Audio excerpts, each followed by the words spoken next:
Greg Mish on the Marlins radio broadcast posted by Fish on First. Across the Marlins minor league system this season, every pitch is being called from the dugout.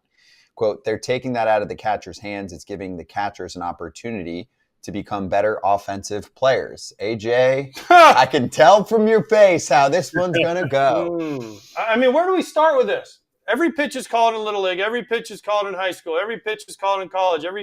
This has been the one thing. This is a divider for catchers. Can you call a game and get the most out of your pitchers? The coach in the dugout does not know what the pitcher has that day. I am sorry. The catcher with experience that watches his pitcher can tell how a hitter reacts. Sitting over in the dugout, you cannot do that. And this is one of the things Eric Kratz said about PitchCom. He's like, at some point, there's going to be somebody sitting in the dugout calling the pitches into the catcher's ear. And I have a problem with this because it takes out the best part of a catcher for a lot of people, and that is being able to get your pitcher through extra innings because you watch them and you know how, like, especially starters, we can get them deeper because we know what they have. And, Jason Kipnis is coming up. It's the Greg Maddox story. I threw Jeff Bagwell a fastball one time just because I knew later on I was going to have to face him, and he'd think he's getting a fastball, and I punched him out with changeups. Right? There are times where I was catching, and you can't always run to a weakness in the first inning. You say, all right, well, there's 2 outs, nobody's on. We have Jason Kipnis coming up. Maybe we throw him that heater away that he can get his single on so later in the game we can go to the breaking ball, right? These are parts of the game that you can't take away. And one of the worst parts is, why are we calling – these guys are professional baseball players. They should have to study. That's one of the hardest parts about being a catcher is not only the physical part. People say, you had to be so tired. I wasn't physically tired. I was mentally worn out because you're in every pitch. As soon as you take a pitch off, guess what? You're chasing to the backstop. And everyone's like, what the hell's wrong with that Pierzynski guy? He sucks, right?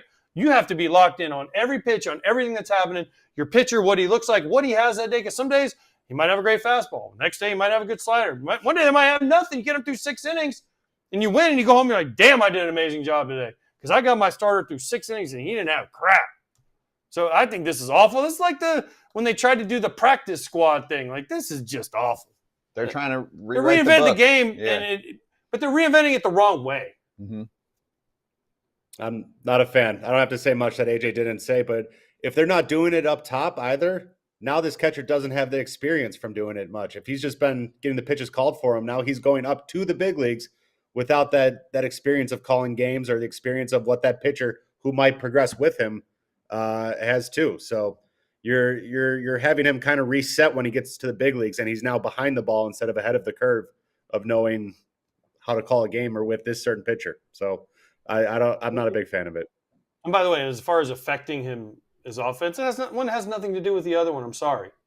By the time you get to you learn in the minor leagues how to separate the two, so when you get to the big leagues, you can do it. And the ones that can do it are the ones that work out. The ones who can't are the ones that struggle on one side or the other. So when they get called up to the show, they're going to have no idea how to handle it. Exactly. Nothing. Makes no sense. Right now, maybe you think that's all going to happen in the future. Right now, you're not calling pitches from the dugout. No. Not pitch by pitch. They're not going to. Sure. I don't think they'll ever allow that. You don't? I don't think so. I mean, they have the wristbands now, which pretty much tells them what to call anyways. But if they start doing that, there's something. We need to reevaluate what we're doing as baseball. Doing it in high school. High school's fine. I get high school. I'm very fortunate. My son is called every pitch of his entire high school career. The coaches he's had have said, all right, you do it. And if you make a mistake, we'll talk about it. And he's made mistakes. I've had some conversations. But you learn, and now he's like, and I watch the game again. But it's Don Cooper, who was our pitching coach we won in 2005, longtime pitching coach. He used to look at me and go, why'd you call this pitch in this situation? I'm like, Coop, this isn't PlayStation. I can't hit X and make it go here and Y and Z and da-da-da-da.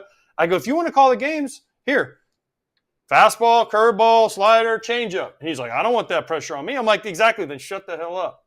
Right? Like, yeah, this is what makes a catcher a quarterback. Yes.